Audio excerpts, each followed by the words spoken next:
Bismillahirrahmanirrahim. Assalamualaikum warahmatullahi wabarakatuh. Alhamdulillahirabbil alamin wal aqibatu lil muttaqin wala udwana illa 'alal zalimin. Asyhadu an la ilaha illallah wahdahu la syarikalah wa asyhadu anna Muhammadan 'abduhu wa rasuluhu alladzi la nabiyya wa la rasula ba'dah. Allahumma shalli wa sallim wa barik 'ala nabiyyina Muhammad wa 'ala alihi wa ashabihi wa man tabi'ahum bi ihsanin ila yaumiddin, amma ba'du. Ada satu pertanyaan yang dilayangkan kepada kita. Ustadz, bagaimana hukumnya ketika kita bangun kesiangan, sedangkan kita belum sholat subuh? Apakah kita tetap melaksanakan sholat subuh? Maka berdasarkan hadis yang diriwayatkan oleh para ulama, banyak sekali hadisnya. Salah satu riwayatnya, Rasulullah pun pernah pulang dari sebuah peperangan. Kemudian di tempat peristirahatan Rasulullah dan para sahabat itu bangun kesiangan. Bangun kesiangan, matahari sudah terbit.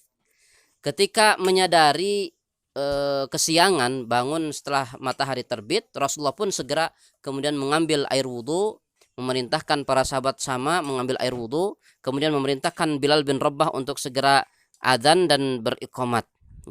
Kemudian Rasulullah pun melaksanakan sholat subuh meski matahari sudah terbit.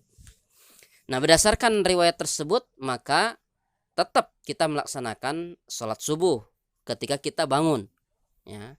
Yang tidak boleh ini kemudian sudah kesiangan, kemudian sholat subuhnya dinanti-nanti lagi. Nah, ini nggak boleh.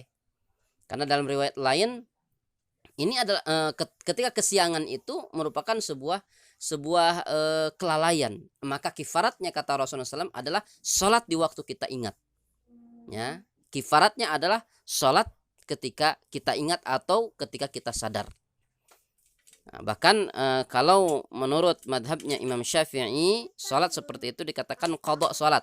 Ketika kita kesiangan bangun, maka kita harus mengqadha sholat, alias melaksanakan sholat ketika kita bangun. Jadi jangan sampai karena sudah kesiangan, sudah lewat waktu sholatnya, kemudian akhirnya sholat tersebut ditinggalkan. Na'udzubillah min dalik. Karena meninggalkan meninggalkan sholat secara sengaja, itu hukumnya termasuk dosa besar. Oleh karenanya, sekali lagi, kalau terjadi pada kita misalkan bangun kesiangan karena tidak sengaja, sholatlah ketika kita ingat atau sholatlah ketika kita bangun. Segera ambil air wudhu, atau kalau misalkan junub segera mandi janabat, kemudian sholat.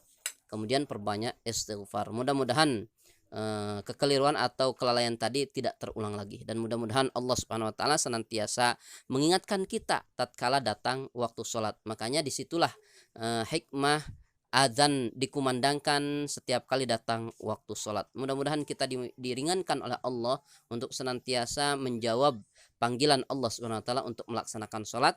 Begitupun kita selalu berdoa sebagai wujud ikhtiar kita, sebagaimana doanya Nabi Ibrahim alaihissalam, Rabbi ja'alni muqimas salati wa min dzurriyyati rabbana wa taqabbal du'ana. Ya Allah, jadikanlah kami orang yang mampu mendirikan sholat, melaksanakan sholat. Begitupun anak cucu kami, keturunan kami. Dan kabulkanlah, terimalah segala doa kami.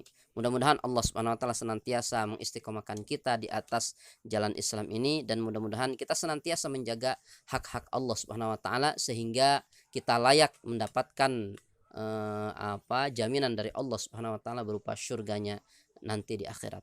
Walhamdulillahirabbil alamin. Wassalamualaikum warahmatullahi wabarakatuh.